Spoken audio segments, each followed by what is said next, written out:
communication, connectivity is everything. We ensure that the links never sleep. Quantities and qualities, all in our data service, providing efficient, reliable voice and data service. We believe if you're not up to speed, then you're going backwards. Communications have to flow as fast as the speed of light. Whatever business you're in, having someone who understands your needs is critical. That is why we just don't offer you technology, we offer you solutions. Enjoy Gamcel's internet broadband anytime, anywhere. Your national operator, Gamcel, Yaibaram. All right.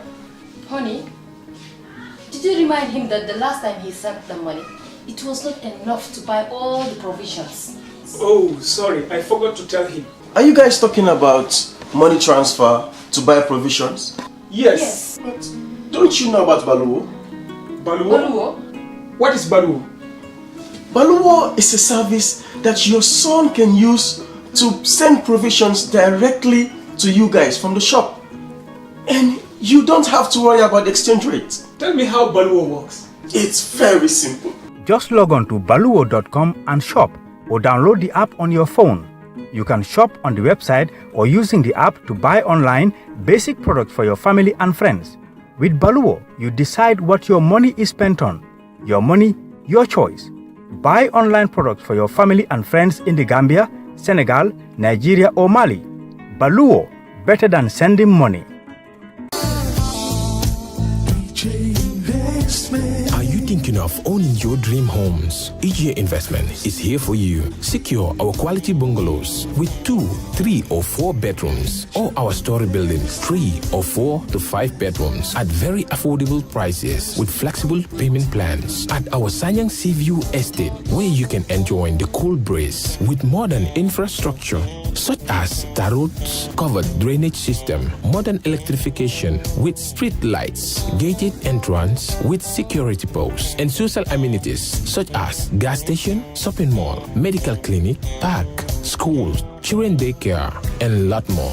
Our dedicated team of professionals will keep the estate clean at all times, provide security and patrol team within the estate premises, install latest technologies such as CCTV, Wi-Fi, home network installation, solar panel, and power backup system. Also, check out for our additional home facilities and interior design service such as premium tiling, wall plaster, home landscape, fingerprint home lock, and a lot more. Visit our office at Senegambia Kololi Highway and get a free site visit tour, or contact us on 4464-838. WhatsApp us on 3259220. Or you can visit our Facebook page or Instagram on EJ Investments. EJ Investments, we are first in properties.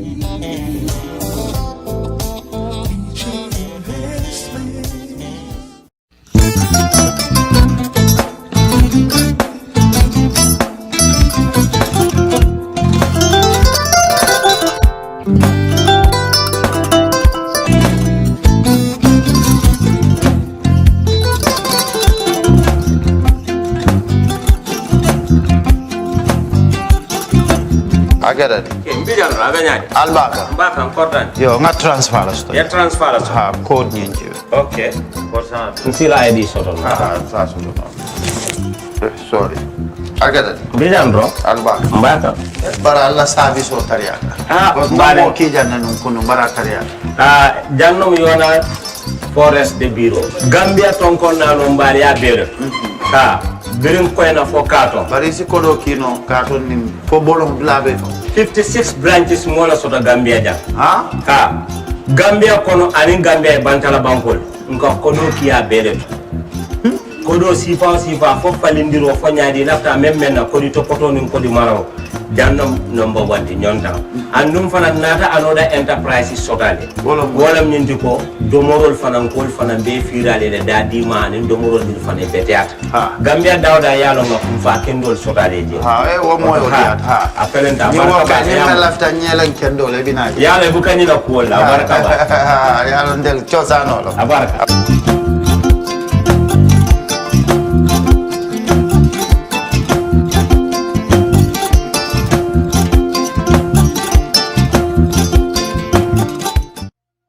We live in a day and age where technology is creating a world without borders, filled with unlimited potential to improve the lives of the people around us. Innovarex Global Health ushers in a new way of leveling the playing field with increased access to quality healthcare services delivered at your doorstep. Our qualified professionals are equipped with state-of-the-art point-of-care testing technology to conduct tests such as kidney function, liver function, electrolyte tests, body composition, hemoglobin, A1C, and many more services with the highest efficiency in delivering results. The addition to our flagship Wellness on Wheels, more fondly known as WOW Delivery Service, brings the entire clinical experience full circle. IGH has remained committed to creating the future of healthcare delivery. Gone are the days of sending loved ones outside the country for basic medical services. Innovarex Global Health offers a new peace of mind and takes pride in delivering the quality of care we all deserve.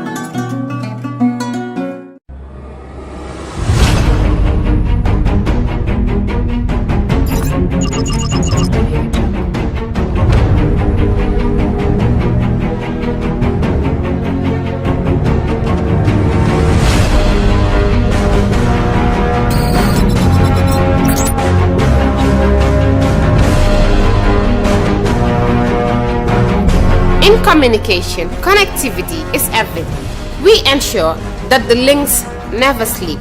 Quantities and qualities, all in our data service, providing efficient, reliable voice and data service. We believe if you're not up to speed, then you're going backwards. Communications have to flow as fast as the speed of light. Whatever business you're in, having someone who understands your needs is critical. That is why we just don't offer you technology, we offer you solutions. Enjoy Gamcel's internet broadband anytime, anywhere. Your national operator, Gamcel, Yaibaram. Alright. Honey, did you remind him that the last time he sent the money, it was not enough to buy all the provisions? Oh, sorry, I forgot to tell him. Are you guys talking about money transfer to buy provisions? Yes. But don't you know about Baluwo? Baluwo? What is Baluwo? Baluwo is a service that your son can use to send provisions directly to you guys from the shop. And you don't have to worry about the exchange rate. Tell me how Baluwo works. It's very simple. Just log on to baluwo.com and shop, or download the app on your phone. You can shop on the website or using the app to buy online basic products for your family and friends. With Baluwo, you decide what your money is spent on. Your money, your choice. Buy online products for your family and friends in the Gambia, Senegal, Nigeria or Mali. Baluwo, better than sending money. Are you thinking of owning your dream homes? EGA Investment is here for you. Secure our quality bungalows with 2, 3 or 4 bedrooms, or our story buildings 3 or 4 to 5 bedrooms at very affordable prices with flexible payment plans at our Sanyang Seaview Estate, where you can enjoy the cool breeze with modern infrastructure such as tarots, covered drainage system, modern electrification with street lights, gated entrance with security posts, and social amenities such as gas station, shopping mall, medical clinic, park, schools, children daycare, and a lot more. Our dedicated team of professionals will keep the estate clean at all times, provide security and patrol team within the estate premises, install latest technologies such as CCTV, Wi-Fi, home network installation, solar panel, and power backup system. Also, check out for our additional home facilities and interior design service such as premium tiling, wall plaster, home landscape, fingerprint home lock, and a lot more. Visit our office at Senegambia Kololi Highway and get a free site visit tour, or contact us on 4464-838. WhatsApp us on 3259220. Or you can visit our Facebook page or Instagram on EJ Investments. EJ Investments, we are first in properties.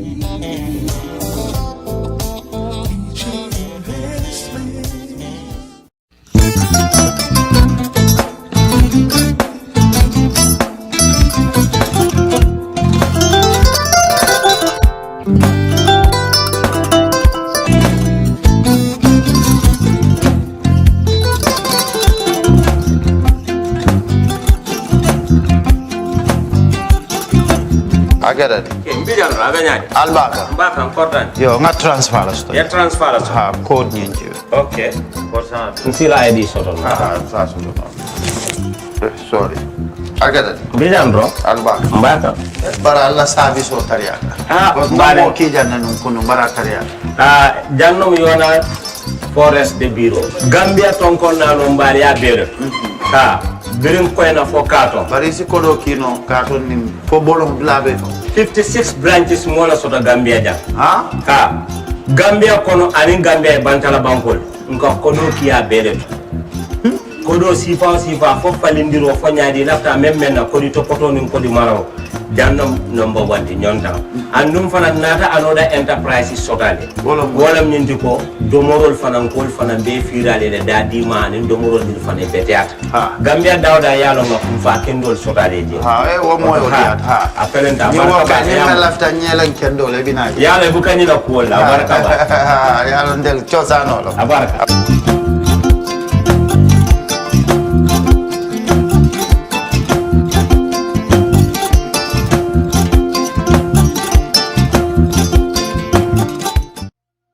We live in a day and age where technology is creating a world without borders, filled with unlimited potential to improve the lives of the people around us.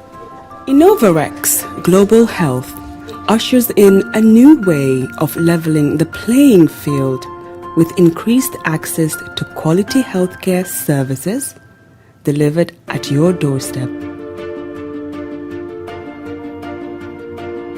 Our qualified professionals are equipped with state-of-the-art point-of-care testing technology to conduct tests such as kidney function, liver function, electrolyte tests, body composition, hemoglobin, A1C, and many more services with the highest efficiency in delivering results.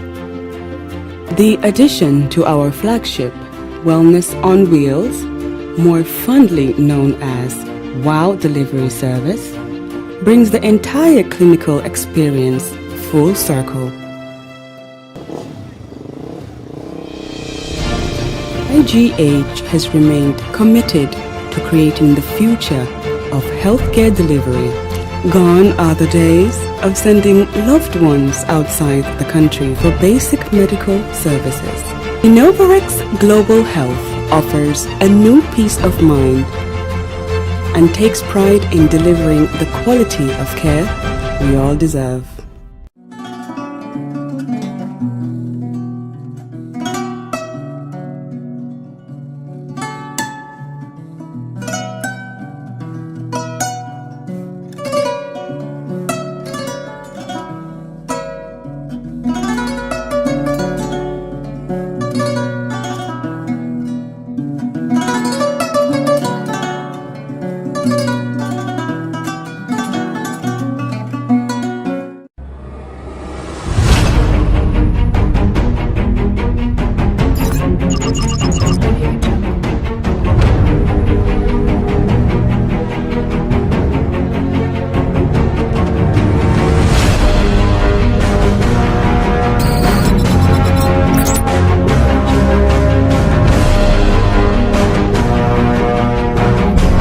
communication, connectivity is everything. We ensure that the links never sleep. Quantities and qualities, all in our data service, providing efficient, reliable voice and data service. We believe if you're not up to speed, then you're going backwards. Communications have to flow as fast as the speed of light. Whatever business you're in, having someone who understands your needs is critical. That is why we just don't offer you technology, we offer you solutions. Enjoy Gamcel's internet broadband anytime, anywhere. Your national operator, Gamcel, Yaibaram. Alright. Honey, did you remind him that the last time he sent the money, it was not enough to buy all the provisions? Oh, sorry, I forgot to tell him. Are you guys talking about money transfer to buy provisions? Yes. But Don't you know about Baluwo? Baluwo? What is Baluwo? Baluwo is a service that your son can use to send provisions directly to you guys from the shop. And you don't have to worry about the exchange rate. Tell me how Baluwo works. It's very simple. Just log on to baluwo.com and shop, or download the app on your phone. You can shop on the website or using the app to buy online basic products for your family and friends. With Baluwo, you decide what your money is spent on. Your money, your choice. Buy online products for your family and friends in the Gambia, Senegal, Nigeria or Mali. Baluwo, better than sending money. Are you thinking of owning your dream homes? EJ Investment is here for you. Secure our quality bungalows with 2, 3 or 4 bedrooms, or our story buildings 3 or 4 to 5 bedrooms at very affordable prices with flexible payment plans at our Sanyang Seaview Estate, where you can enjoy the cool breeze with modern infrastructure such as tar roads, covered drainage system, modern electrification with street lights, gated entrance with security posts, and social amenities such as gas station, shopping mall, medical clinic, park, schools, children daycare, and a lot more. Our dedicated team of professionals will keep the estate clean at all times, provide security and patrol team within the estate premises, install latest technologies such as CCTV, Wi-Fi, home network installation, solar panel, and power backup system. Also, check out for our additional home facilities and interior design service such as premium tiling, wall plaster, home landscape, fingerprint home lock, and a lot more. Visit our office at Senegambia Kololi Highway and get a free site visit tour, or contact us on 4464838. WhatsApp us on 3259220. Or you can visit our Facebook page or Instagram on EJ Investments. EJ Investments, we are first in properties.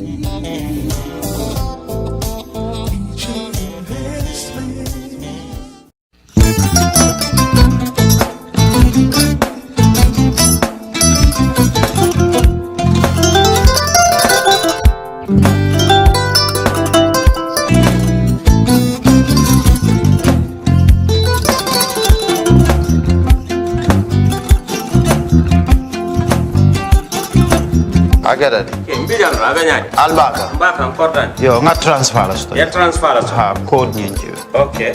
Korsa. Nsila ID soto. Ha, sa soto. Sorry. Agada di. Mbijan bro. Albaka. Mbaka. Bara alla service o tariaka. Ah, bara mo ki janna nun kunu bara tariaka. Ah, janno mi yona forest de bureau. Gambia tonkon na no mbari ya bere. Ha, birim koyna fo katon. Bari si kodo kino katon nim fo bolon blabe. 56 branches mola soto Gambia jam. Ha? Ha. Gambia kono anin Gambia bantala bankol. Nka kono kiya bere. Kodo sifa fo falindiro fo nyaadi lafta memmen na kodi to poto nin kodi maraw. Jannom number 1 di nyonta. Andum fana nata anoda enterprise sotale. Wolam nyindi ko domorol fana kol fana be firale le dadi man domorol dir fana beteat. Gambia dawda yalo ma fa kendol sotale je. Ha e wo moyo diat ha. Apelenta barka ba ya lafta nyelen kendol e bina. Yalo bukani la ko la barka ba. Yalo ndel chosano lo. Barka.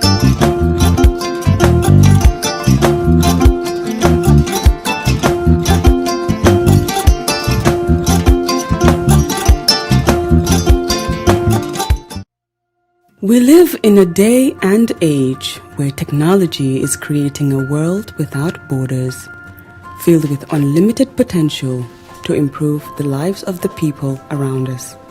Innovarex Global Health ushers in a new way of leveling the playing field with increased access to quality healthcare services delivered at your doorstep. Our qualified professionals are equipped with state-of-the-art point-of-care testing technology to conduct tests such as kidney function, liver function, electrolyte tests, body composition, hemoglobin, A1C, and many more services with the highest efficiency in delivering results. The addition to our flagship Wellness on Wheels, more fondly known as WOW Delivery Service, brings the entire clinical experience full circle. IGH has remained committed to creating the future of healthcare delivery. Gone are the days of sending loved ones outside the country for basic medical services. Innovarex Global Health offers a new peace of mind and takes pride in delivering the quality of care we all deserve.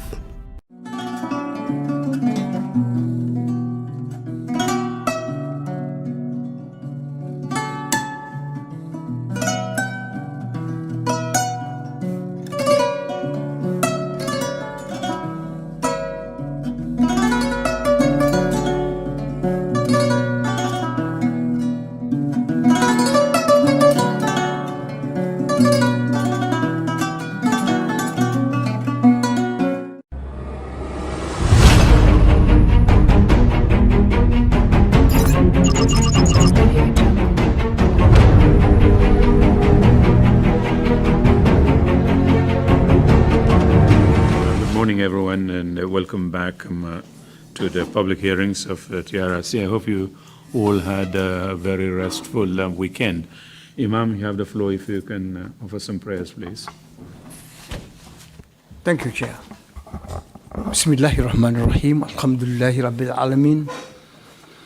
Ar-Rahman Rahim Maliki Yawmiddin. Iyaka na'budu wa iyaka nasta'in. Ihdina sirat al-mustaqim. Sirat al-jinn an'amta alayhim.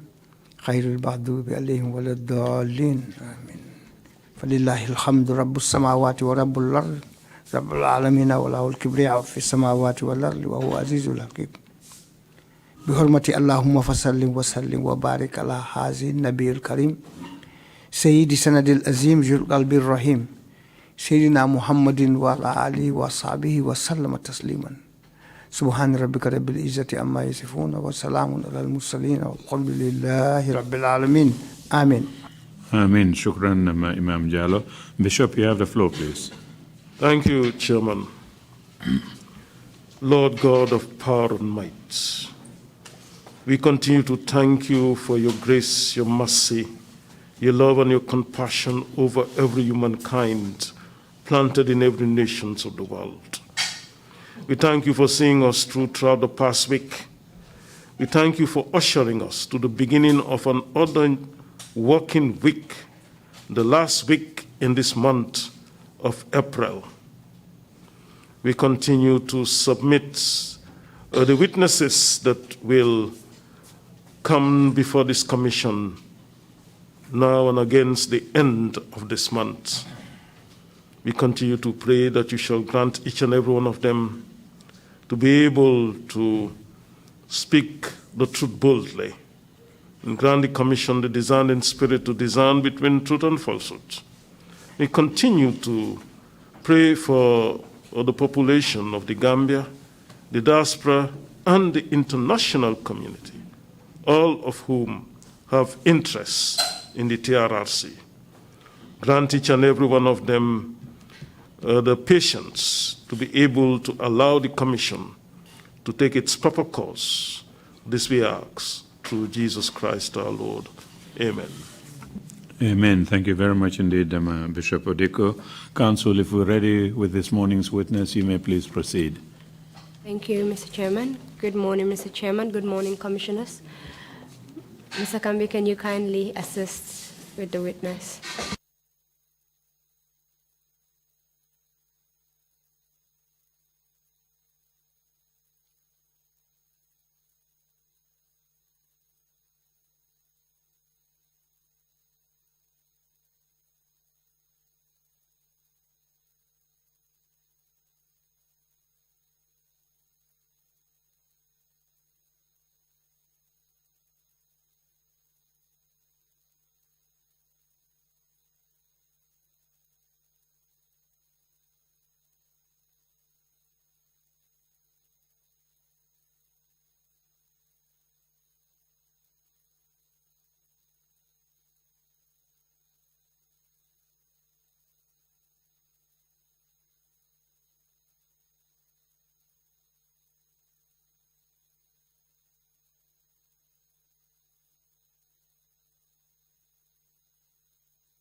I, Joseph Joof. I, Joseph Henry Joof. Do affirm that. Do affirm that. I'll speak the truth. I'll speak the truth. The whole truth. The whole truth. And nothing but the truth. And nothing but the truth.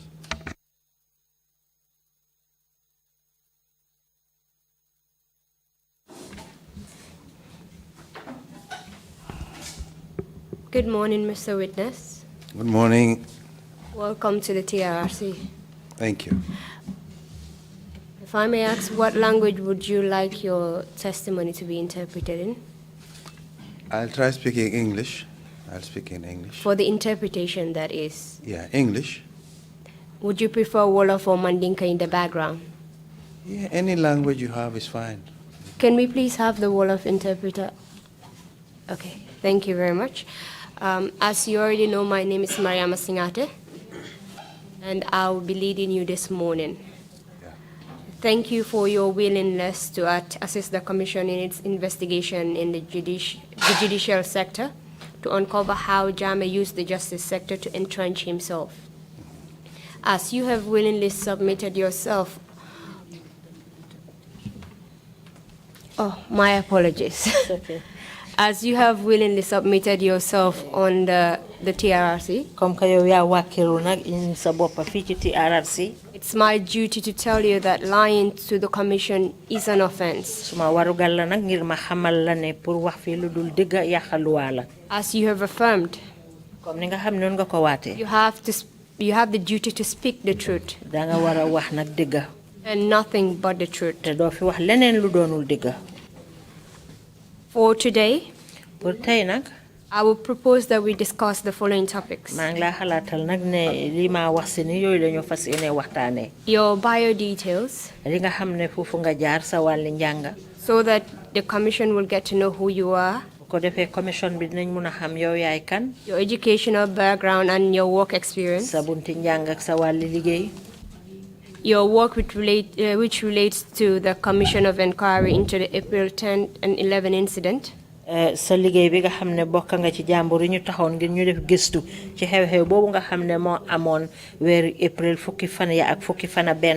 the indemnity bill that was passed in 2001, We'll also deal with some of the amendments that you tabled before the National Assembly during your tenure as the Minister of Justice. Jamono wi nga nekk ministre wi nga xamne mo saytu wàllu àtte gi ci biir réew mi ay soppali yoo xam ne defoon nga ko teewal ko nag ci néegi député yi loolu tam nañ ko waxtaanee. We'll discuss the relationship between the Ministry of Justice and the Office of the President. Jokkoo bi nga xam ne moo nekk diggante ministre wi nga xam ne moo saytu wàllu àtte yi ci réew mi digganteem ak office président bi. With respect to some of the excesses from the Office of the President. Lu aju ci nga xam ne moo di faxeekoo ci bàyyeekoo ci office président bi.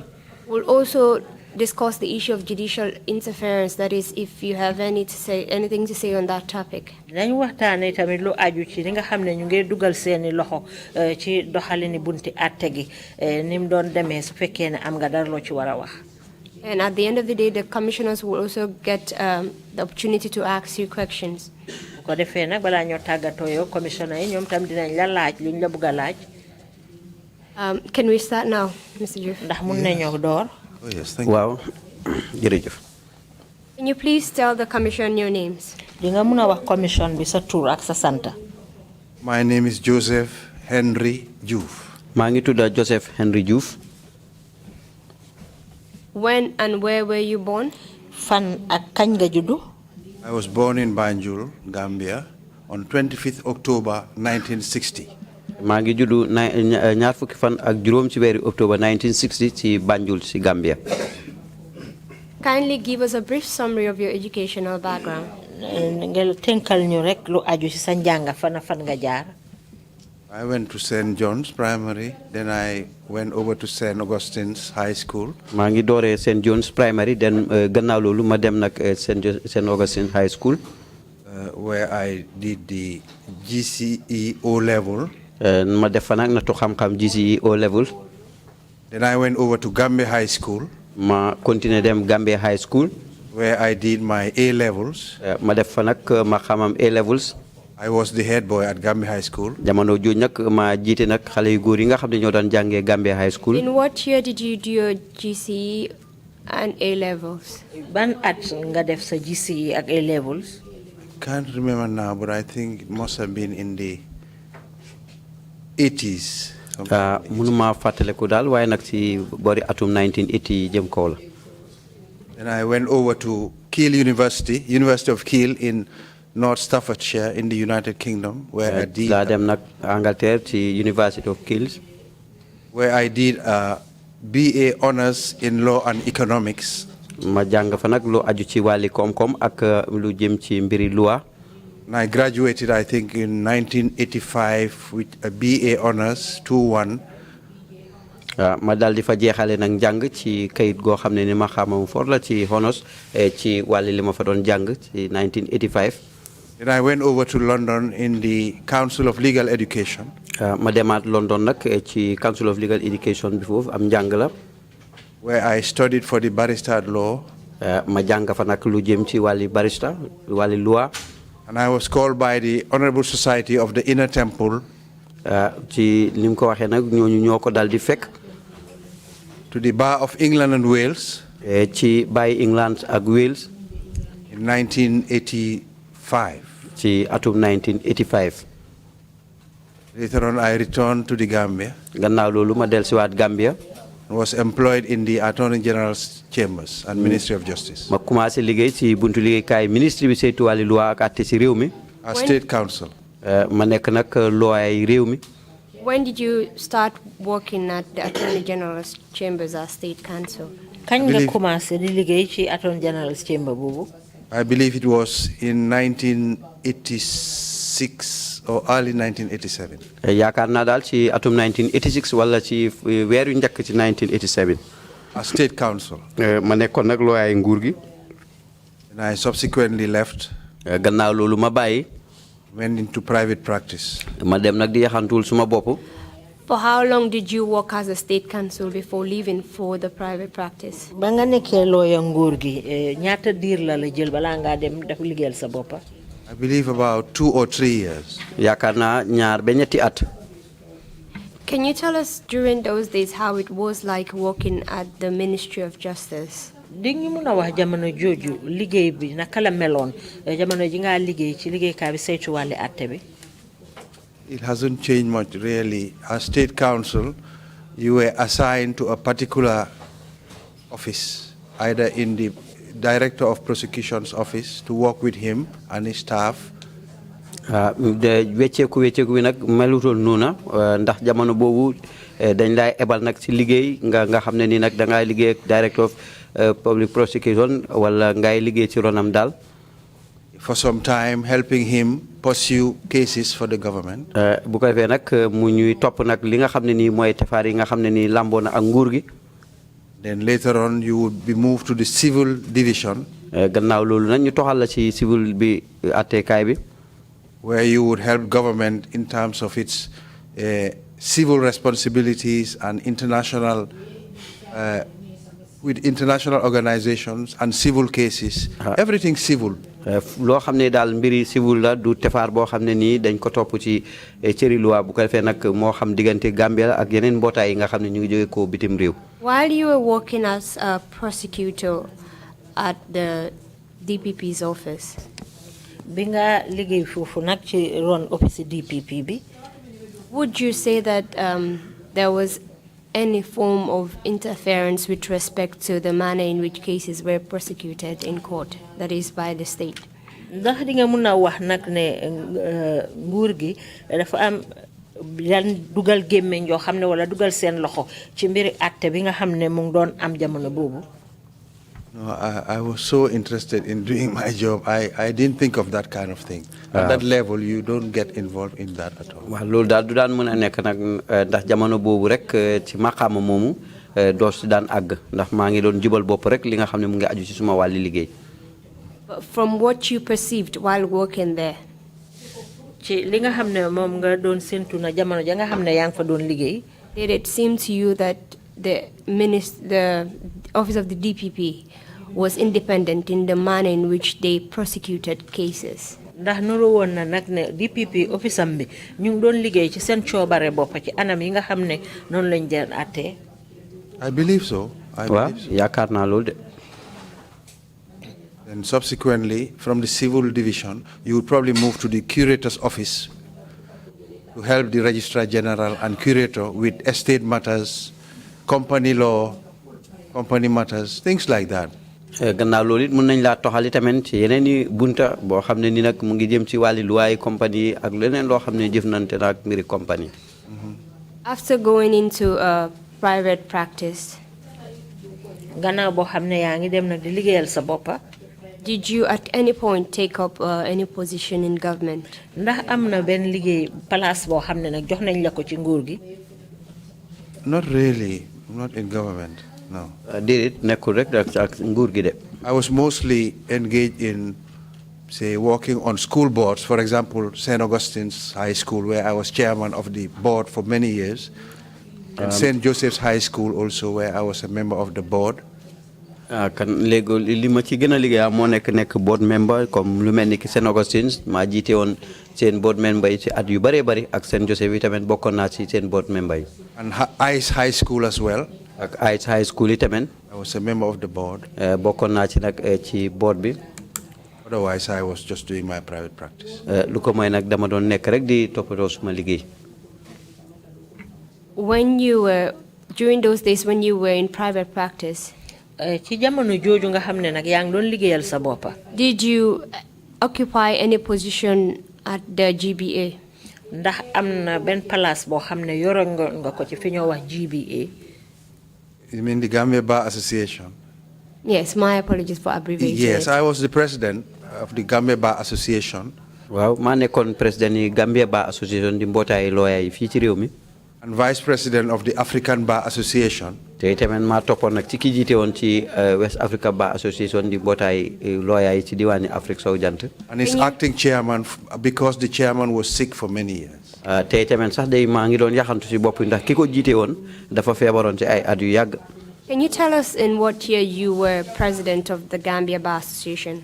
di ñu mun a wax jamono ji nga xamee ne nag yaa nekkoon président jiite mbootaayu lawyer yi fii ci réew mi. I'm not too sure of the exact period, but it must have been sometime in the late 80s or early 90s. manuma wax nak kañ la de waaye daal mun naa amat ci gannaaw mujjentali weeri ci atum 1980 jëm nag ci at yu njëkk ci 1990. During that period, can you tell us the relationship between the bar and the executive? jamono jooju na da ñu mun a wax jokkoo bi nekkoon diggante lawyer yi ak ñi nga xam ne ñooy woon kilifa yi ci réew mi. We tried to represent the general public and members of the bar in a manner in which we fought against any abuses of human rights and violations and spoke about them, spoke to government about them, and met government from time to time. Otherwise, we tried to work harmoniously with the executive and the legislature as well as the judiciary to ensure that we did our job in a very positive and productive manner. dañ daan teewal nag ñi nga xam ne ni ñooy ni des ci réew mi ak itamit looyaa yi bu ko defee itamit di jéem a baddu lépp lu jëm ci wàlli ak doom aadama ak ni nga xam ne ni lañ koy xëtee léegi ñuy waxtaan ci nguur gi ak yeneen anam yu ni mel. Can you give us any examples of an instance where the bar spoke against human rights violation and the government opened its doors to entertain the bar and discuss the issue? ndax di ñu mun a wax ndax am na benn jamono boo xam ne nag lawyer yi am na dara loo xam ne dogal nañ ko lu aju ci yàq yelleefi doom aadama ba pare ñoom njiiti réew yi dal di ñëw nag pour wane daal ne ñoom dañ ànd ca loolu la nga xam ne moom la ñu doon ŋàñña. I can't go into any specifics right now, but I believe after the coup, mënuñoo dem yëpp na waaye nag yaakaar naa gannaaw coup bi. I think there were a lot of arrests and detentions, things like that. We spoke against those things. am na jàpp yu bari ak téye yoo xam ne ñu ngi daan téye nit ñi ci jamono jooju yu métti te loolu nag yaakaar na waxtaanoon nañ ci lu mel noonu. Perhaps I should have situated my question with respect to the 80s and early 90s before the coup. waa fa naa suma laajte bi dama ko bëgg a doon a jëmale ci ndorte 1980 si ba 90 si balaa coup d'état bi. Can you please help us with an example of an incident that happened and the bar had to meet with the executive to discuss the matter? ndax di ñu mun a wax ndax am na benn jamono joo xam ne am na lu xew ba tax ba lawyer yi war a toog ak ñi nga xam ne ñoo njiiti réew mi pour mun a waxtaanee xew-xew boobu. Okay, right now I can't go into a specific incident unless you draw my mind to it, because there were so many, and I was particularly keen with regard to human rights abuses because I was also a member of the African Center for Democracy and Human Rights Studies, which had its offices here, headquarters in Gambia, along the Bethel Harding Highway. So I was always keen to ensure that whenever there were any abuses, we spoke about them, we wrote to government if necessary. Kana nga fàttalil ma de waaye mënuma beral loxo rek benn xew-xew boo xam ne nii am na ndax man nag jamono boobu ñu ngi jubal liñ gënoon a jubal bopp rek mu ngi jëm ci wàlli ni ñuy xëttee yelle fi doom aadama yi te ñu cee wax.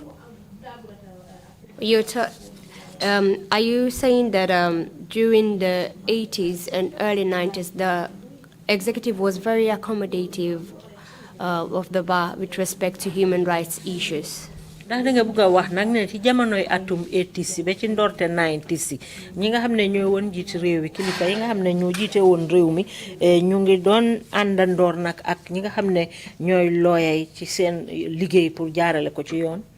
No, it wasn't easy, but we fought what we had to fight, and we compromised where we had to make compromises just to ensure that we got along. daan yombe noonu de dañ daan xeex rek li ñu waroon a xeex de ko léegi ñu maslaa fi ñu war a maslaaye bañ jot nag li nga xam ne loolu lañ nattoon. Was there any instance where the government, that is during the Jawara era, clamped down on the bar for taking a particular stand with respect to human rights violations? da amoon na benn jamono joo xam ne jamono nguuri Jawara loo xam ne nguur ga daloon na ci kaw looya yi ngir ne rek dafa am taxawaay boo xam ne jëloon nañ ko lu aju ci yelleefi doomu aadama. Again, I cannot give you a specific detail at all. But I remember there was a time, I think Sanamane's case, I don't know whether it was during that time. That was a difficult incident, and I think the bar got up. I'm not sure if it was during my time, but the bar got up in respect of that particular incident, because I think he was tried for sedition and a few other crimes and so on. So we felt that that was a bit political and that it shouldn't happen. Kana lu melni ki kesi Sana Mané bi nga xamné ni nak jamono bobu ba bi jogon nañ ngir jema sét naka lañ koy ténké ndax dafa melni dal dañ ko tuumalon li fi suxal fitna té ñu mujjé ñu gis né dal dafa melni lo lañ ko wék rek ci mbiri politique. Let's move on to after the 1994 coup. Léegi nag ñu jàll ci gannaaw boo xamee ne coup d'état 1994 ba xewoon na ba pare. What was the political atmosphere like for lawyers? Naka la mbiri politique bi meloon ci lawyer yi? It wasn't easy. It was tense and difficult because it was a military regime, and definitely we didn't like a military regime in the Gambia. Yombutoon de dafa métti woon lool ndax nguuri soldat la woon te ñu na bëgguñ lu jëm ci wàlli nguuri soldat fii ci réewi Gambia. So we had to be ready on our guard all the time. Ci lañ pare nag ci suñ guard waxtu wu nekk. Because the bar has to work with everybody. Bar has to work with everybody.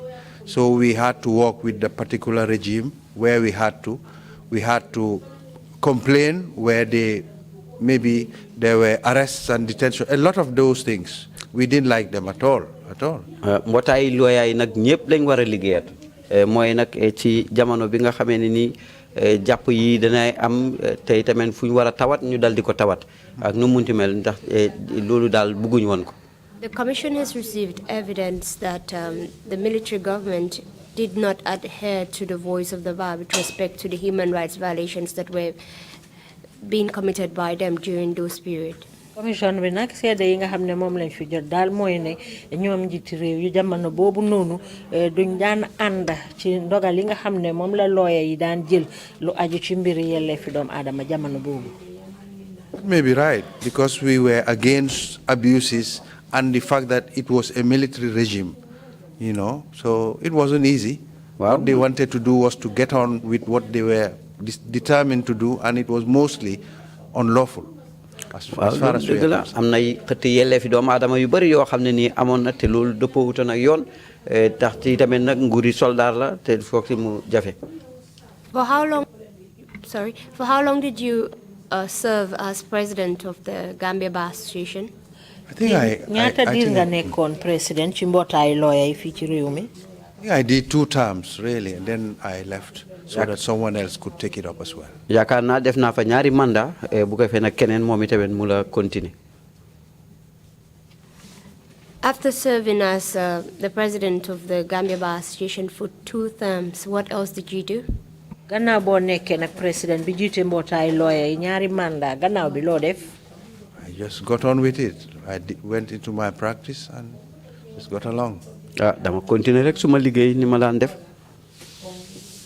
In 2001, can you tell us what you were doing at that time? 2000, sorry. Atum 2000, lan nga doon def? I was in private practice, but I was later appointed when a commission was issued, a commission of inquiry on the, I think, April 10th and 11th incident. I was a member of that with the Honorable Justice, Chief Justice Felix Lati. I remember an Imam Imam Ja, I think it's Imam Usman Ja, and a few other people. Gannaaw boobu nag maa ngi doon liggéeyal suma bopp rek bu amoon naa ak tànneef goo xam ne nii boole woon nañ ma ci kuréeli kilifa yoo xam ne nii nag ñoo seqoon penc gannaaw boo xamee ne nii xew-xewi April 10 and 11 amoon na bokkoon ci ak Laati ak Imam Ja. Can you tell us the process of being appointed into this commission? ndax di ñu mën a wax nag yoon yi jaar pour tànnal la def la ci commission bi. The president appointed us usually when a commission of inquiry is issued. The president will appoint the members, and this was communicated to us. Then we set about doing our job. It wasn't easy. It was a difficult time, and a lot of emotion, because a lot of children were involved. People were killed, others were tortured, a lot of them were detained, some suffered, serious injuries. But we tried to do our job, and I think we sat mostly in court number 1 in the High Court at Independence Drive in Banjul. Président bi moo ñu tànnoon ci jamono bu ñu àggee ñu bataaxel bi ñu continuer commencé def suñu liggéey naam sax liggéey bi jafe woon na ndax lu daw yaram la woon ndax am na xale yoo xam ne nii ñoom ñoo ci bokkoon am na ñuñ ci rey am na ñuñ gaañ am na ñuñ jot a jàpp te daanaka daal kon number 1 foofu lañ daan gën a amee suñu ndaje yi. Can you tell us when exactly you were appointed into the Commission of Inquiry in the April 10 and 11 incident? Di ñu mën a wax kañ lañ la tànnoon boole la ci jàmbur yooyu nga xam ne ñoo doon def gëstu lu aju ci xew-xew boobu amoon April 10 ak 11. No, I'm sorry. I don't have the specific dates right now. But it must have been sometime in 2000, later in 2000, I believe. mënuma wax xam nag ban bés la nag waaye nag daal ci mujjantali atum 2000 la daal. And from my own research, it must have been like around 3 weeks or so after the April 10 and 11 incident, correct? Jaman ci suma wàllu gis-gis mun naa am ñaari bésu ay ba ñetti bésu ay gannaaw xew-xew boobu am April 10 ak 11. That may well be. That may well be. waaw mun naa nekk. During the course of your investigation into this particular incident, jamono ji nga xamee ne nag yaa ngi doon def gëstu ci xew-xew boobu amoon. were you given the freedom to exercise your powers as the commission? Ndax nag bàyyee woon nañ la seen bopp pour ngeen doxal seen liggéey comme que tànn nañ leen def leen commission. Oh yes, oh yes. waaw ñu ngi doon dox ak suñu sago. We invited witnesses. The courtroom was open to the public. And a lot of children, school children mainly, were coming in and going out because we wanted them to come in. Anyone who knew something about the incident could testify. So they were coming, for their colleagues and themselves. And some would testify, others would just sit and see what was happening. We called the police, I think members of the armed forces, all sorts of people. Everyone we thought could throw light on the incident.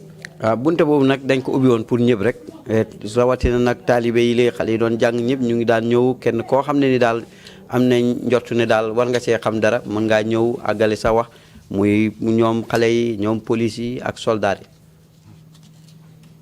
As far as you could recall, was there any interference with respect to the work you were doing as a commission? Ndax yow ci li nga mën a fàttaliku seen liggéey boobu nga xam ne yéen a ngi ko doon def ci commission bi ndax am na ñeneen ñoo xam ne ñu ngi ci doon dugal seen gémmiñ. Not really.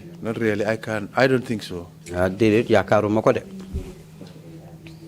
Because we were determined to do our job. Nobody could interfere with that. We would not have allowed it.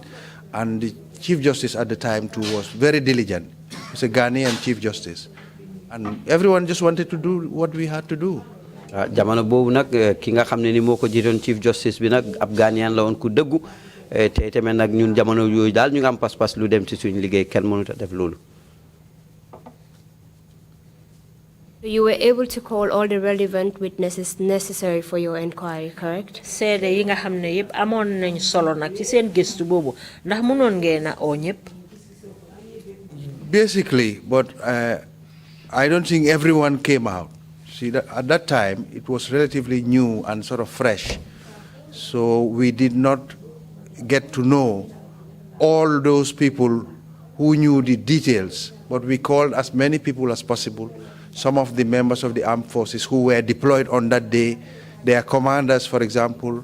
But, you always left someone out.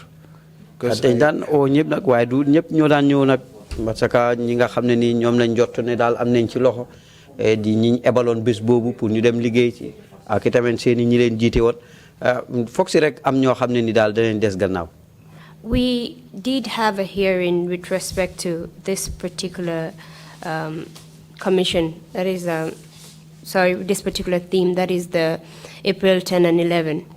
am na ay jataay yoo xam ne am nañ ko fi nag lu aju ci xew-xew boobu nga xam ne moo amoon weeri April ci bési fukki fan yi ak fukki fan a benn. And during our own investigation into the issue, te nag ñun ci suñ gëstu boppa ci mbir mi, several witnesses revealed that some relevant witnesses were not called by the Commission during the inquiry into the April 10 and 11 incident as at that time. am nañu fi joxe seede nag ne ñi nga xam ne ñoom lañ waroon a oo pour ñu joxe seen seede ci xew-xew boobu amoon April 10 ak 11 jotuñ leen woon a oo. I don't think so. If they were not called, it was only because we did not know that they were witnesses. They should have come forward. xawma fooguma ko de ndax waaye bu fekkee ne am na it nekkul ne comme dañ leen oo doon waaye ñoom nag ndax ñun xamuñu woon xëy na kon ñoom ay seede lañ waaye nag ñoom comme mënoon nañoo ñëw. The witnesses I'm referring to were actually military witnesses that would have determined the people directly responsible for the shootings during the incident. seede yi ñoo wax nañ ñoom ay seede soldat lañ yoo xam ne ñoom mënoon nañoo wone ñi nga xam ne ñoo doon def ay soxi bal yi fetelante foofu noonu ci jamono xew-xew boobu. Yeah, they should have come forward because we called some people. We called a lot of soldiers, I think, and police and other members of the security forces. But being what it was always difficult to know who actually fired the shots. A specific person who actually fired the shots. On nak ñi nga xamné ni ñoy police yi ak soldats yi waye nak dana doon jafé pour mëna ragné nak ki nga ñi nga xamné ni ñoo soxé bal yoyu non. So they should have come forward and volunteered because the doors were wide open and we invited everybody and anybody. ñom nak kon ñoo warona ñëwal ci seen ciogaré bop ndax bunte yi ñu ngi leen ubbi won rek pour ñëpp. Was it not actually the duty of the Commission to subpoena individuals that they feel that were relevant in determining the people that did the actual shooting? ndax nag du woon warugaari commission bi pour ñu oo ci forcé oo ay nit yoo xam ne ñoom jàpp nañ ne ñooñu ay seede yu wér lañ yoo xam ne nañ doon mun a wone ñi defoon xew-xew boobu. Yeah, we subpoenaed a lot of people, but you can't sort of subpoena everybody. So especially with the security forces, normally their commanders would take charge, they would come in, and a few others. But if any particular person felt that he had something to say and was not subpoenaed, he could have come forward or at least offered a statement in writing. For some reason, if the person did not want to testify in public, we always welcome that as well, because that's normal. Dañ joxe won ni ñepp nak pour ñu ñëw téwal ci ñepp bolem ko xamné ni njortu nañ né amna solo ci kaddom ci mbiri sédé bobu nonu. Waye nak mbir mi li nga xamné ni mbiri ñi yëngu ci wali karangé la dañ am ay njit ñaare nak da nga gis né njit gi dafa ay gaddu yépp té tamit nak bu féké né ñomit xamon nañ né ñom am nañ ci ay bataxel yu wër mënon nañu ñëw rek ñu forcé nañ leen forcé wuñ leen ñu ñëw wax. Mr. Witness, would you agree with me that it is easy for a victim to come forward and speak as to their victimization than a perpetrator to come out from where he is to come speak, correct? Foguloo ne dina gën a yomba pour ki nga xam ne moo loru ci bépp xew-xew mu ñëw wax loraange gi nga xam ne moo ko dal mooy gën a yomba nag ki nga xam ne moom ci boppam moo def tafaar boobu pour moom mu ñëw wane ne man de maa def lii. That's correct. That's correct. And in that regard, it is the duty of the Commission to fish out the perpetrators of that particular incident and subpoena them to appear before it and testify. Comme ka demee na noonu nag warugal la woon pour jàmbur yooyu ñu tànn ñuy def gëstu yi ñoom ci seen boppa ñu utal seen boppa ba xam def kati tafaar yooyu ñu dal li leen oo ci forcé ñu ñëw joxe seeni seede. We did that. I have no doubt about that. Def nañ loolu amoo ci benn jaax-jaaxle. But you cannot call everybody. Waaye nag mënoo oo ñëpp.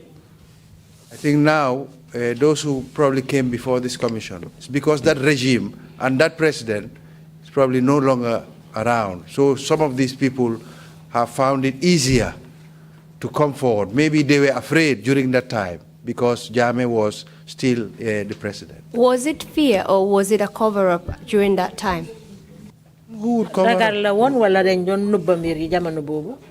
I don't know who would cover it up. They did not want to come forward, maybe. they should have come forward. Jamono boobu nag su fekkee ne buñ seetloo ñi ñëw teew si pencam mii di pencam TRRC bi ci la gën a yomba ndax jamono boobu benn nguur gi la benn président bi time boobu Jammeh mu ngi fi nguuram la woon ni tamit ci la ko kansul laaj nag moom it ndax dañ ko doon nëbbatu rek ndax dañ ragaloon a ñëw mu ne du yëfi nëbbatu de. And in the part of the security forces, we conclude that it was not out of fear. Instead, it was just to cover up the extent of the involvement of the security forces in the April 10 and 11 incident. feeñe nañ ne ci ñi nga xam ne ñoo amee wàlli kaaraange gi day nekkul ne dañ ragaloon dañ doon nëbba xew-xew boobu nga xam ne moo xewoon pour mun koo nettali ni mu amee ci jamono jooju April 10 ak 11. Well be on their part, but as far as the commission was concerned, we had no problems with that. We were open, we wanted to know the truth, and I think despite the fact that some did not come at the time, we still found out the truth. Naam de kana ci seen wàlli bopp waaye nag si wàlli commission bi de ñun suñ bunte yi ñu ngi ko ubbi woon ndax dañ doon def suñ gestu pour xam fan la dëgg féete ak nu munti melit mujjee gi gis nañ fan la dëgg féete. In this case, the Commission was just satisfied with the people that voluntarily came forward. They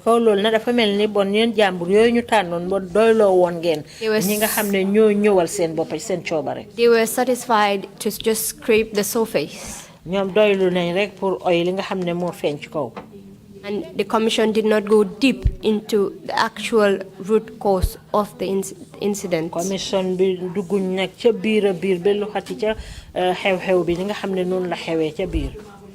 did.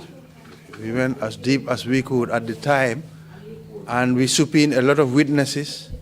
The children in particular came because they were the principal witnesses, and they were able to say a lot of things to pinpoint certain officers in the security forces who were actually there, and that I think is to their credit. They helped their colleagues a lot. Duga nañ ba ca biir de am nañ ñoo xam ne nii oo nañ leen i tamit pour ñu ñëw te gaalal seen kàddu rawatina taalibe yi ñu si bari ñëw nañ ndax ñoom ñooy ñi nga xam ne ñoo gën a fës ci xew-xew boobu jamono buy am bi muy am. Did the Commission bother to find out who gave the order for the security forces to shoot the students? Ndax commission bi nag jotoon nañu def gëstu pour xam kan moo joxe ndigal pour nag ñu soxi bal ci kaw taalibe yooyu. Yeah, we were particularly interested in that question. I think if you look at the report, throughout we kept asking them who gave you the orders, who gave the orders. But mostly they would come and say from above.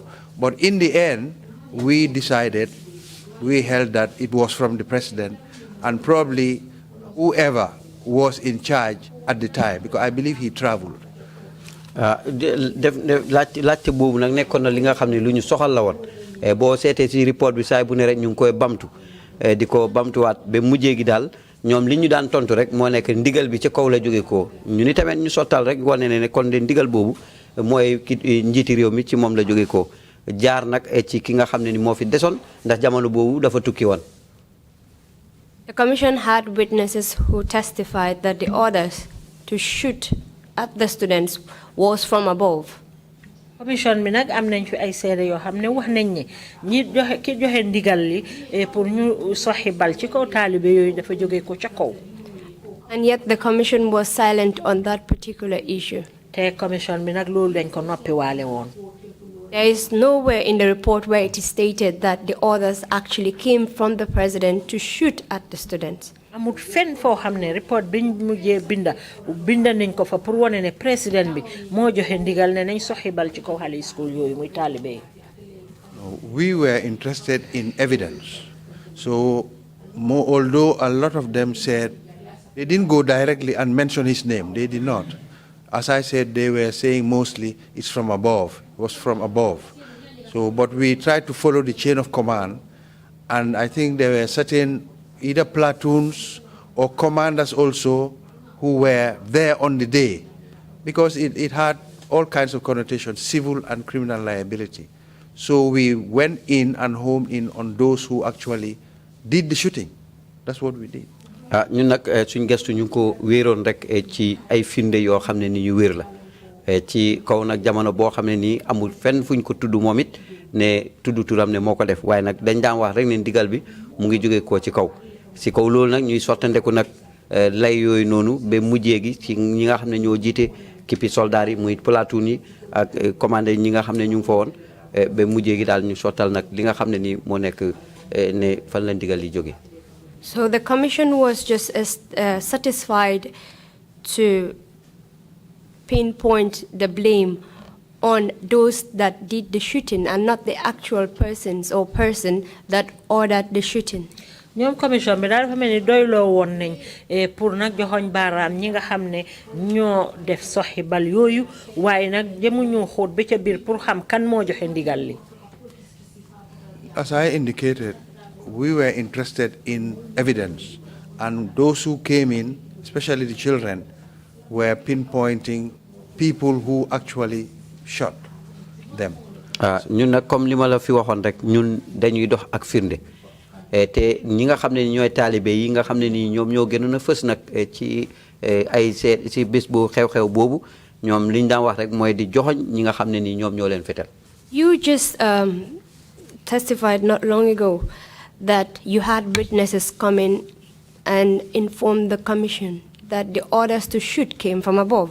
waxoon nga rek bu yàggul nii rek ne amoon ngeen ay seede yoo xam ne wax nañ ne ki joxe ndigal pour ñu fetel ndigal li mu ngi bàyyeekoo ca kaw. Does that not also stand as evidence? ndax loolu du seede bu wér. I don't think it's sufficient to say from above, you know, if you're looking at evidence. If it's a political matter, then maybe that may be sufficient. But if you're looking at evidence and to pin liability, criminal liability in particular, or civil liability, if people start saying it's from above, where is above? You know, we can start thinking, there'll be a lot of conjecture, above. So we were not satisfied with that, and we wanted to ensure that we could pinpoint certain people who did actually the shooting. Doylo wuñ liñ daan lay ne ndigal bi mu ngi jógee ko ca kaw ndax suñ ne sa kaw rek ndax ñun ci firnde yu wér lañ daan dox bu dee politique la day mën nañ koy doyloo waaye nag loo xam ne nii luy mujjee ci gàddu ab tefaar la doyloo wuñ woon ko te tamit da ñun mujjee gi liñ mujjee jubal bopp rek ñi nga xam ne nii ñoo soqi ay bal. Not long ago, Mr. Witness, you told us that above meant the president. And now you're telling us that you, as a commission, did not want to draw from that particular inference that what above will mean. But yet still, the commission knew very well that above meant orders from the president. waxoon nga ñu ci gannaaw nag ne boo déggee ñu ne ca kaw rek moom mooy président bi waaye ba léegi tamit bëggulee na joxoñ baaraam ne président bi la waaye xam ngeen ne suñ ne ca kaw la rek président bi la bàyyeekoo. Not necessarily. Above can be the president. Basically, that's what I'm saying. It can be the president. The vice president was around, and other people, the minister of the interior, all sorts of people. The commanders were there. So, but we were interested in ensuring that if we fixed liability, it would stand the test of maybe a criminal case or a civil case.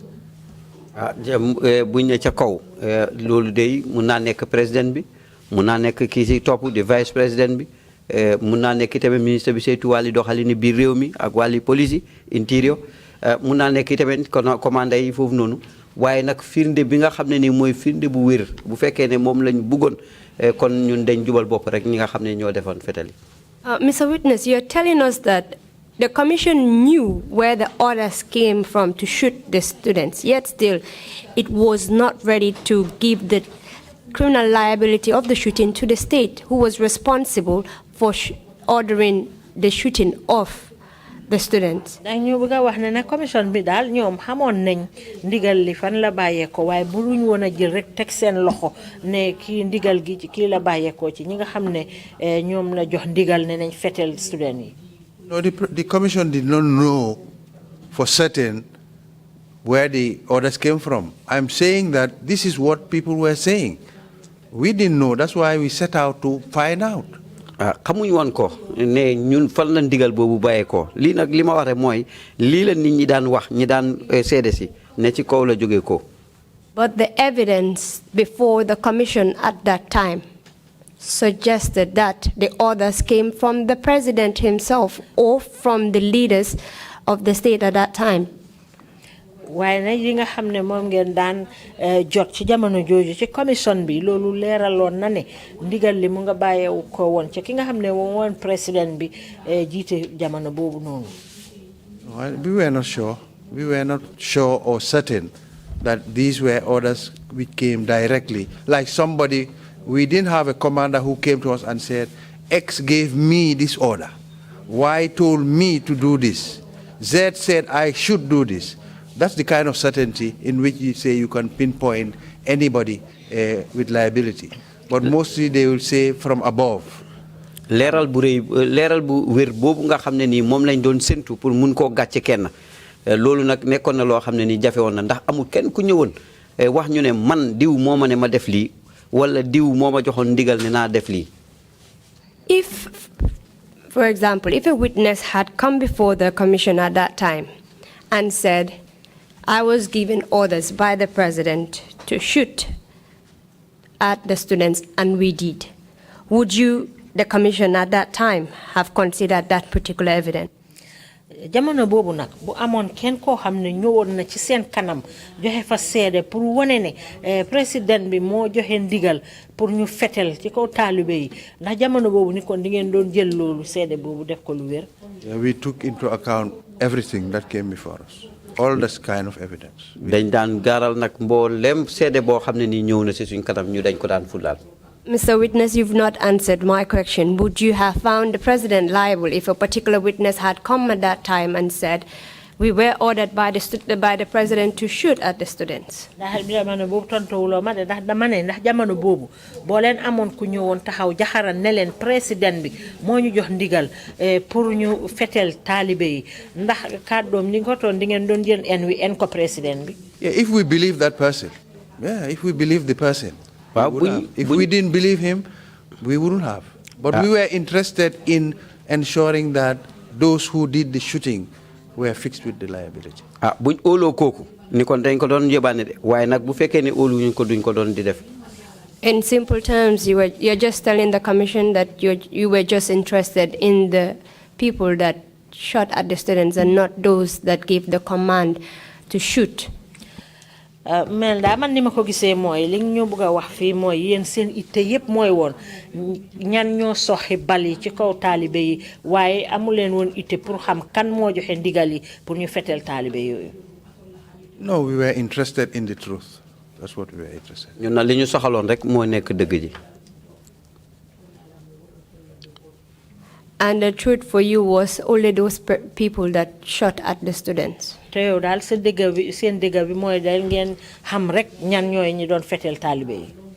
Overwhelmingly, the evidence was what counted, and because we were mainly lawyers. The chairman was the Chief Justice, and I was there next to him, assisting him. Really, the culture and our training went into fixing somebody with liability if the evidence was overwhelmingly against the person and not just based on some kind of rumor or unreliable piece of evidence. jamono boobu nag ñun li nga xam ne ni ñun mooy suñ liggéey ñun ay lawyer lañ te itamit gis liggéey bi ni muy demee pour jël nag mbir yu tefaar yu mel noonu gàcce ko kenn nit foog si rek nga sukkandeku ko nag ci ay firnde yoo xam ne ni firnde yu wér la nekku rek ci loo xam ne dañ koy yeetalante ci ay nopp pour sës ko nit. In that regard, do you think that the commission did discharge the duty that was given to them? Do you think that they discharged that duty wholeheartedly? Foog nga ne ndax nag commission bi liggéey bi nga xam ne moom lañ leen sasoon pour ñu def ko ndax def nañ ko ci ni nga xam ne noonu la waree ak niñ ko séentoo ci ñoom. I believe they did, because we set out to do that and we had no other reason for arriving at the decisions we did. We were more than ever concerned about the fate of those children, about what happened, and to ensure that it never happens again in the Gambia. Def nañ ko ndax ñun li ñu sasoon moo nekkoon pour ñu dal di seet li nga xam ne nii noonu la mbir yoo demee ndax ñun itamit soxaloon nañu lool ci lu aju ci wàlli xew-xew yi ak mbiri xale yooyu noonu te gis ne loolu dootul amaat fii ci suufi Gambia. Would you say that was the case, even given the fact that the commission did not actually look into the powers that actually gave the orders to shoot. Ñu wax ne mbiri nak non la démé digala sax commission bi ñom damuñ gëstu be ca biir pour xam kan mo joxe ndigal bi pour ñu fétel xalé yoyu.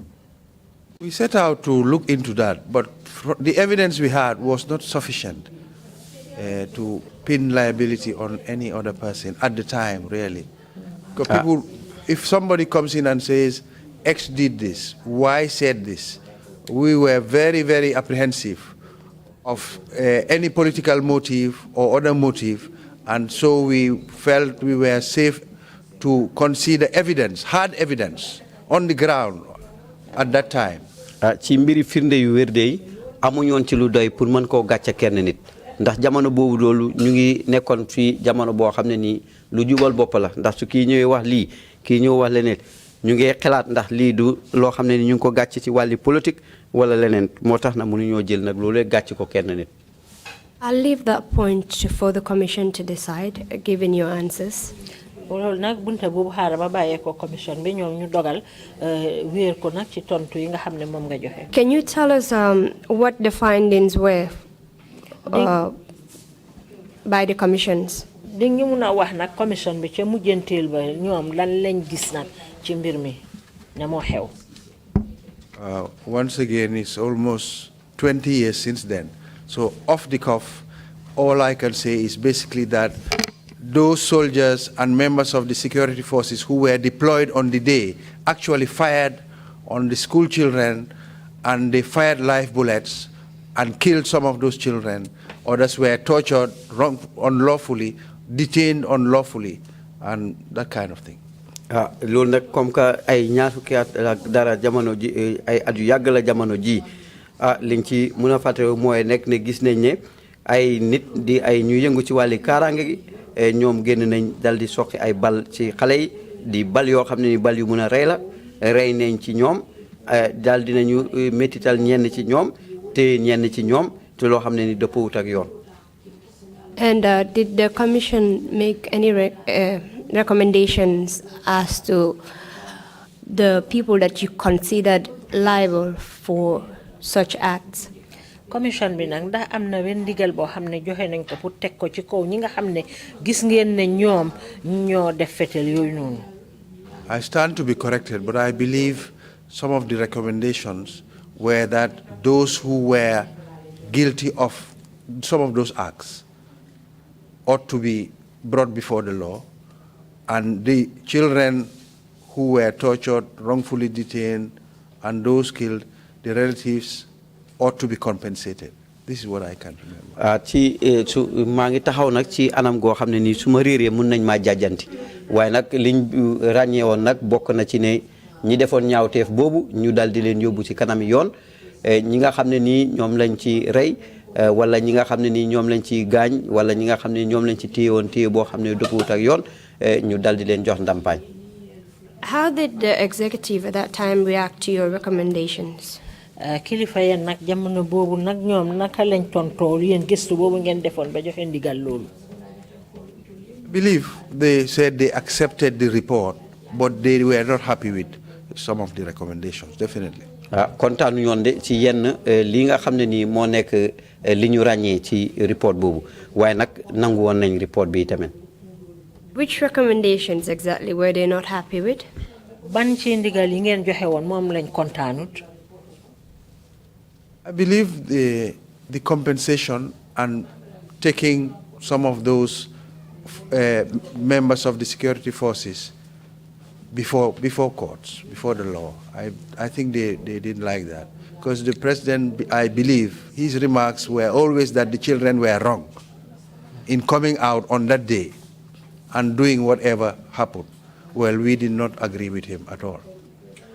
ñun nag day li nga xam ne ni moom lañ ci nguur gi bañoon jamono boobu mooy benn yóbbu ñi nga xam ne ñoo defoon ñaawteef boobu yóbbu leen ci kanam yoon wi kanam yoon àtte leen ak ndàmpaañ bi nga xam ne ni moom lañ nattaloon xale yooyu noonu ndax président bi moom saay bu ne rek dafay wax ne xale yi ñoo juumoon ñoom ñoo waratoon a génn bés boobu noonu waaye nag ñun mosuñoo ànd ak moom ci wax jooju.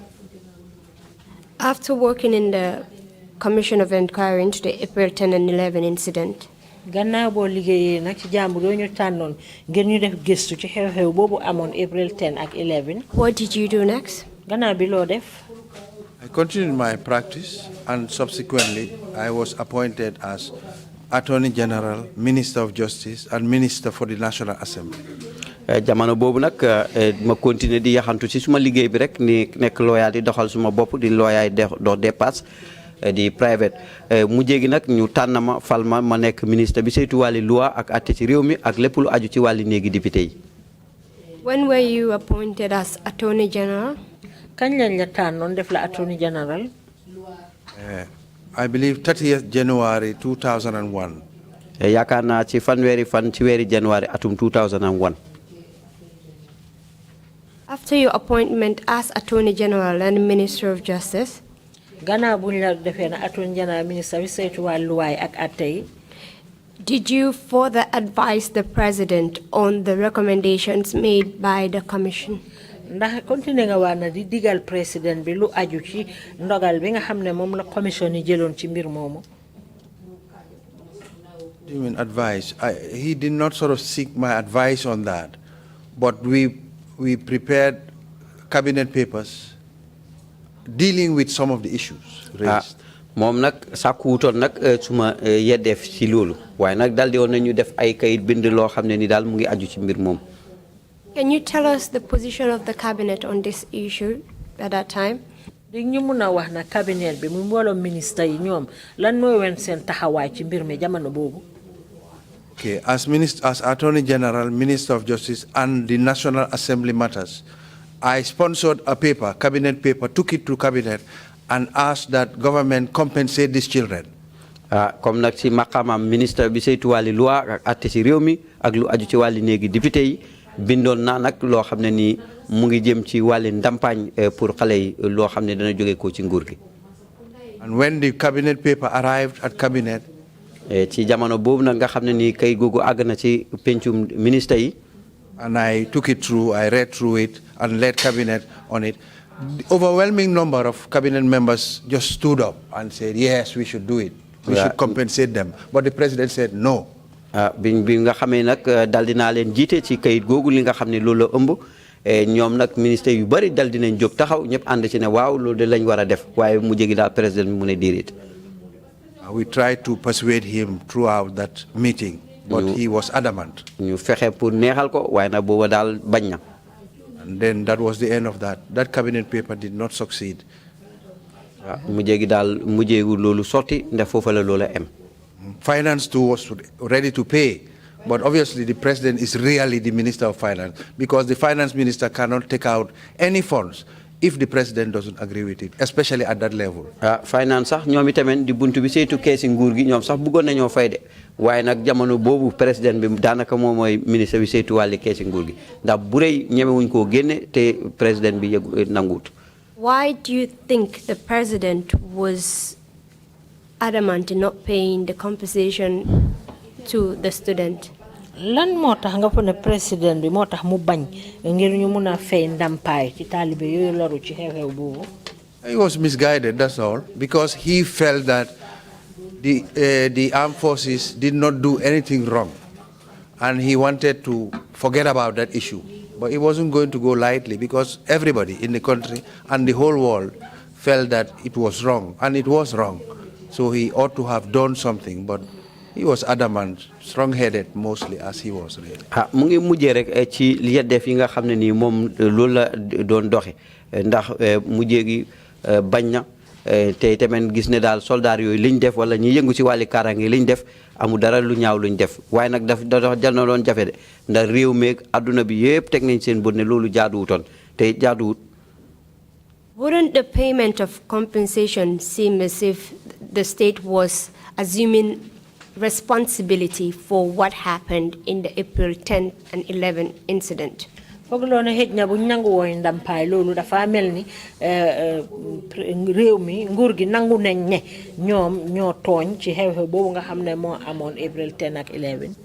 It was their responsibility. They did it. Because these soldiers did not go out and do it of their own will. They were ordered and deployed, and they were just doing their job. So vicarious liability alone should have ensured that the government took responsibility for what happened. Because in the army and security forces, if they deploy you, you refuse, you have another problem. So they were not the people who were supposed to pay compensation. It's the government which should have paid it. And the president is the head of the government. buñ fayoon ndàmpaañ loolu rek dafay mel ni ñoom gàddu nañ nag liñ def ndax ñi yëngu ci wàlli kaaraange ñoom duñ génn ci mbedd yi rek di soqi ay bal te kenn joxu doon leen digal dañ amoon digal ndax ñoom it da ngaa gis ne buñ leen joxee ndigal ñu bañ koy def boobu tamit beneen jafe-jafe la ci ñoom. So therefore, in refusing to pay the compensations to the students, the president was in essence refusing to admit liability for what happened during the April 10 and 11 incident. Bon mu melni dal bañ bi nga xamne mom la président bi bañon pour ñu fay ndampay ci talibé yoyu dafa tekki ne mu ngi bañon na en bi pour woné ne li nga xamne mo xewon April 10 ak 11 yépp ñom ñoko waral. That was part of it. That was part of it. Lolu bokk na ci. Earlier in your testimony, you've told us that at the beginning of your career, you were into human rights issues. Bi nga commencé nak sa kaddu wax woné won nga né yow amon na jamono jo xamné nak yaangi doon yëngu ci mbiri ak yelle fi doom adama. That's with respect to your work with the African bar. Lu aju na ci sa liggéey ak lawyer yi nekk Africa. That is correct. That is correct. This particular act of the president, li nga xamné moy jëfi président bi, refusing to acknowledge the violation caused by armed forces on students. Lim baña nangu lorange nga xamne tek nañ ko te ñi nga xamne ñoo amé karange gi ñoko tek talibé. What was your stance on this particular issue? Jamono bobu nak yow lan moy won sa taxaway ci mbir momu? It was very wrong. It shouldn't have happened. They ought to have called the students, talk to them, try and strike a compromise. But that was the president. He just wanted to do what he wanted to do. And it was wrong. I didn't agree with it at all. Jaaduwutoon man loolu àndu moon ci mukk ndax moom ñoom mënoon nañu oo taalibe yi waxtaan ak ñoom bu fekkee ne sax dañ leen a jox dara ñu dal di leen neexal waaye nag moom mooy président bi jamono boobu li ko neex rek loolu la def. Did you make this opinion known to the president, and did you also try to have him reason with you on human rights issues with respect to this stance that he took? Dafa won nga nak president bi xamé lolu ci yow ak xam li nga xamné mo won sa taxaway lu aju ci ay mbiri yalla fi doom adama jamono bobu.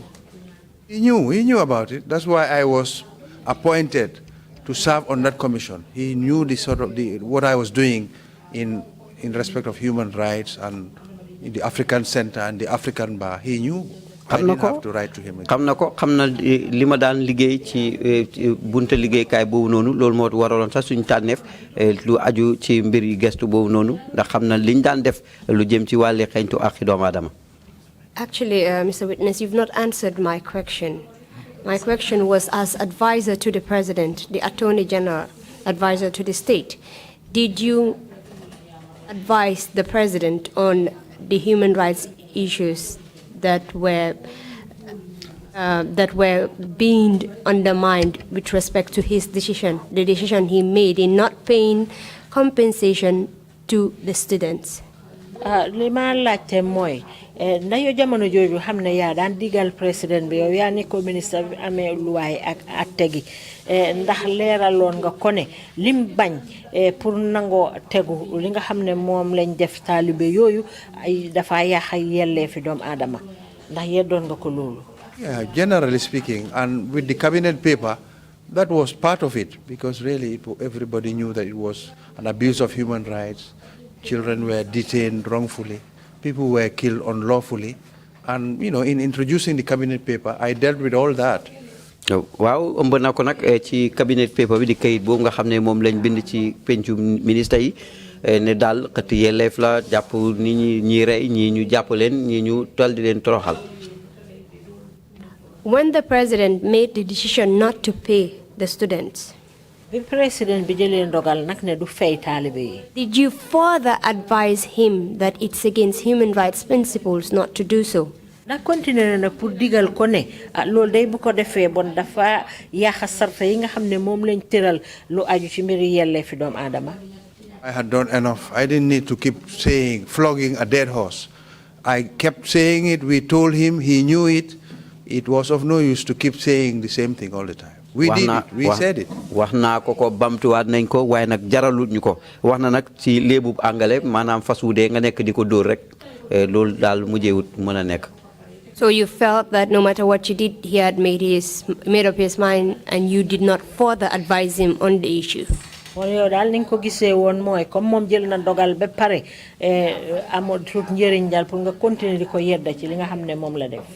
We advised him, but he refused, and we didn't have to keep doing it all the time. That's not the spirit in cabinet.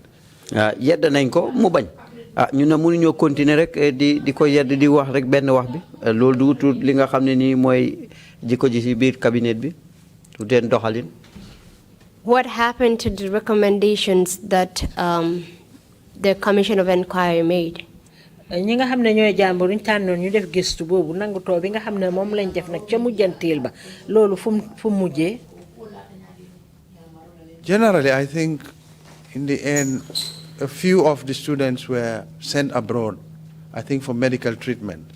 And in a haphazard way, some were given something, some families were assisted. And I think there were some changes in the structure of the security services. People were moved here and there. Some, I think, were removed. That's what I remember, basically.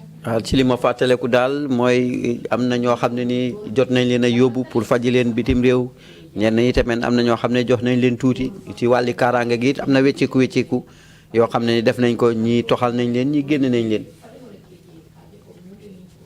Well, with respect to the medical treatment given to the students, we have received evidence from the students themselves that were beneficiaries of it. The evidence that they provided was that it was insufficient, and in some of their cases, it even made them worse.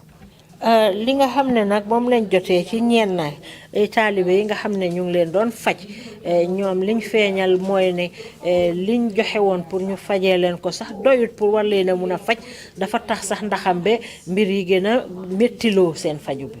That may be right, really. They did not do enough. They didn't do enough at all. What can you do? Can you do? He was in charge. And he ought to have done exactly what should have been done, but he didn't do it. Man naa nekk dëgg waaye nag naka la ñooy def liñ joxe woon doyut mën naa nekk noonu waaye nag noo ñooy def moom moo nekkoon kilifa gi soo te tamit daal defut nanguwut ko. How about the recommendations made for prosecution?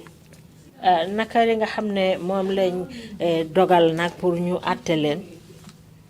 I believe they rely on national security reasons to say if they started doing that, it would not be good for the security forces.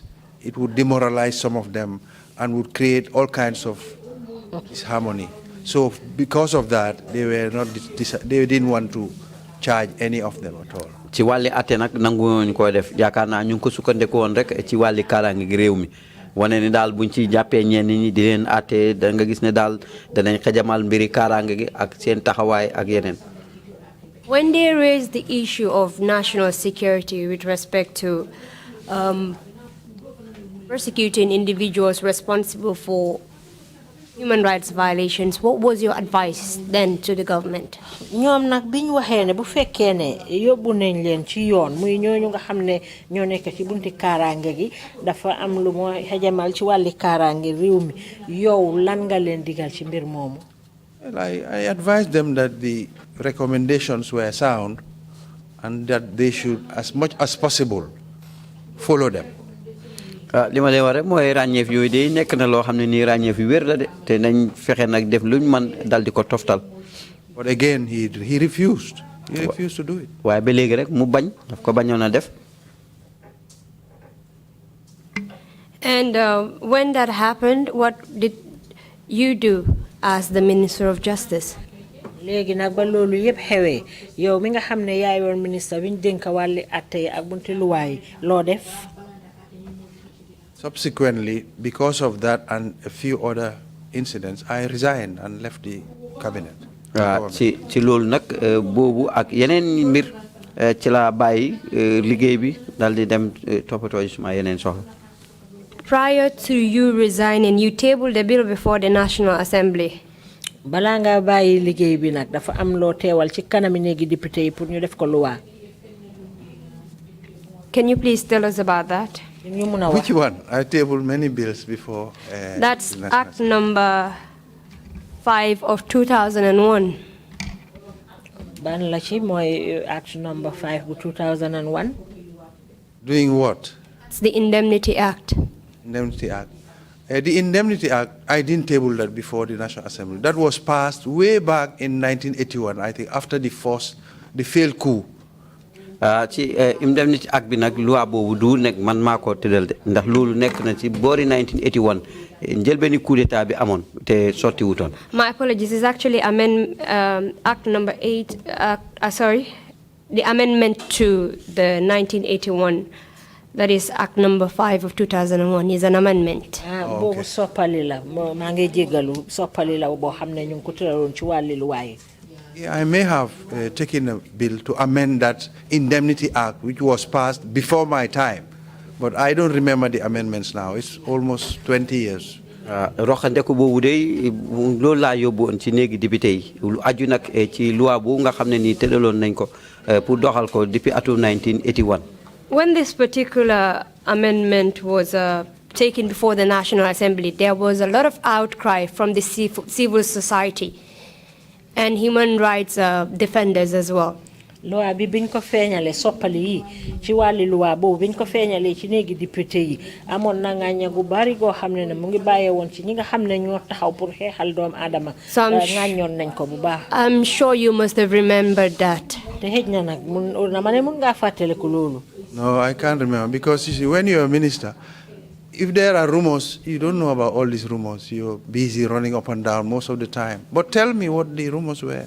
Munuma fàttaliku ne comme soo nekkee ministre du yëpp nga mun a fàttaliku yaa ngi nekk ci xaajo yi di dem ak ñëw di éeg ak a wàcc ndax mun nga maa fàttali yooyu.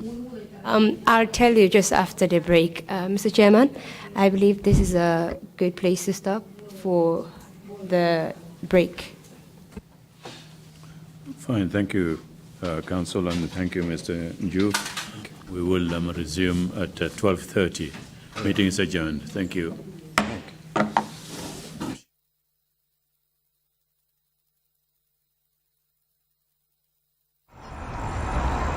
When we touch down, better broke down.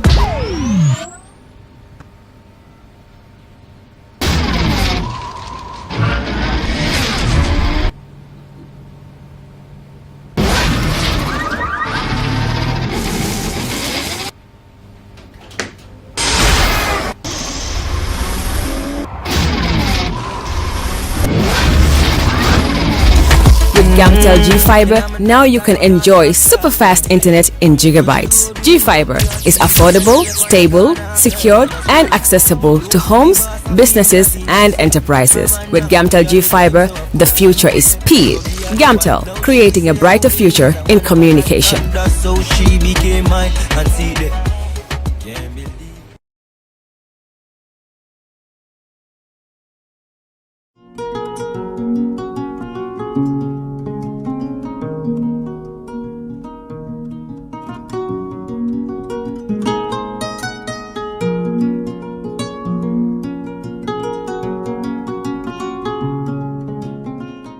For all your pastry, bakery, and quality food, CK Restaurant is the only place to be.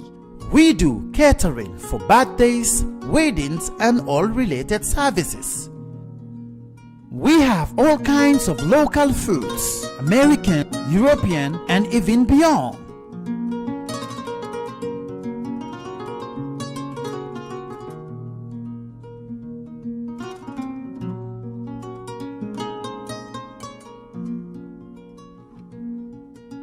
Come and have a taste of our local juice, ebe, and other services.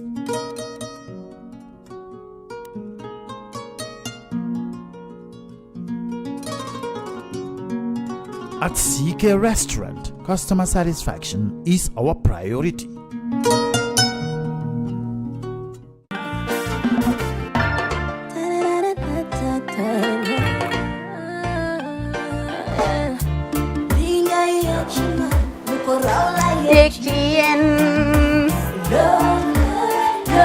Love like fire.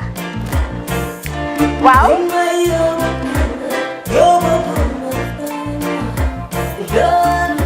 Love like fire. Xam ngeen rek affaire bi xam ngeen fan la?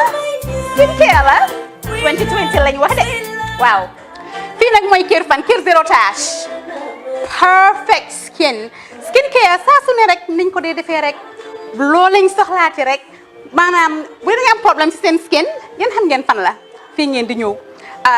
Suma xarit yeeg am di jàmm yi nga xam ne taas daf lañ sonaloon xam nga doon xeesal bel laka xum éneew ma lañ ko nag waaye just in case comme ni ko gars yi di waxee rek en cas just in case loolu xew xam ngeen fi ngeen di ñëw fii ngeen di ñëw Skincare Plus si yu baax rek la ñoo dox nag ay baax rek fu ne la ñoo dem ci réew mi di lañ indi rek nag products yu baax du Paris du Italie du USA du fi mu nekk nii sax boole nañ ci nag Sweden fu nekk lañ leen a indilee products bu dee tamit nag da nga ñuul rek ñu lay jamaa natural beauty that melanin dripping we do have stuff for you as well emuñ si skincare products rek ñu ngi ci cuub yi tamit fu ne la ñoo jaar in fact sax last commercial bi ñu defoon waxuñ leen woon ne dañoo dox ci ay kawar 9A grade rek nag waaw we do have bundles as well hair si lu ne la ñoo dox ñun ñu ngi ci rafetal jigéen rek luy taaral jigéen rek waaw boo leen di tukki tamit bëggoon rek classic suitcase ñu dañoo dox ci ay Samsonite duñ dee indi any brand of suitcases though other than Samsonite comme li ma dee wax rek boo eggee airport dëri Samsonite dafa am nuñ laa xoolee waaw ngeen ne lan nag waaw skin ci moom la ñu gën a xamee nag skincare products ci moom la ñu gën a xamee ñu ngi dox tamit bentey tamit si ay dàll man waaye man nag skincare mooy suma specialty xam nga rek jigéen bu sa xar kanam réglé loo def mu jag am nañ Patricia Reiner, Kiwi Eye, the whole range, Lighten Up Gold, Tomatine. I mean, the list can just go on and on and on and on. Lépp loo xam ne rek luy taaral jigéen la ci yooyu rek la ñoo dox. Skincare Plus nag emuñ si Gambia rek ñu ngi United States ñu ngi Gambia fii ba pare bu dee yaa ngi anywhere in Europe mun nañ la ko mail within 3 days rek ñetti fan rek nga jot say diw emuñ si loolu rek dañ laa consult tamit balaa ñu laa jaay diw dinañ def a free consultation pour wax la rek exactly li nga xam ne moo méngoo ak sa kanam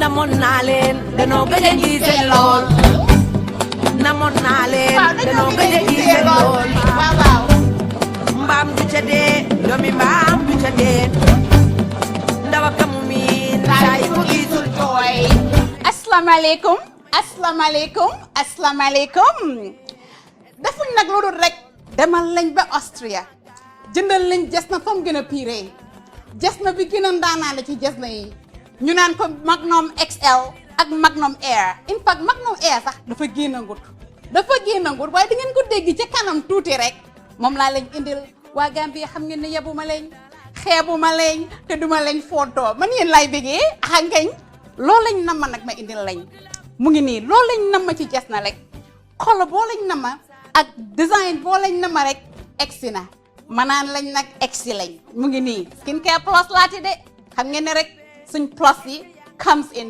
so many different ways awa musical ma tuuti xankañ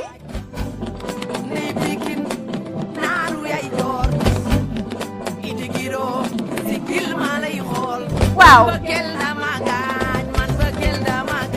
man seen bëggee la maa gaañ de xankañ waaw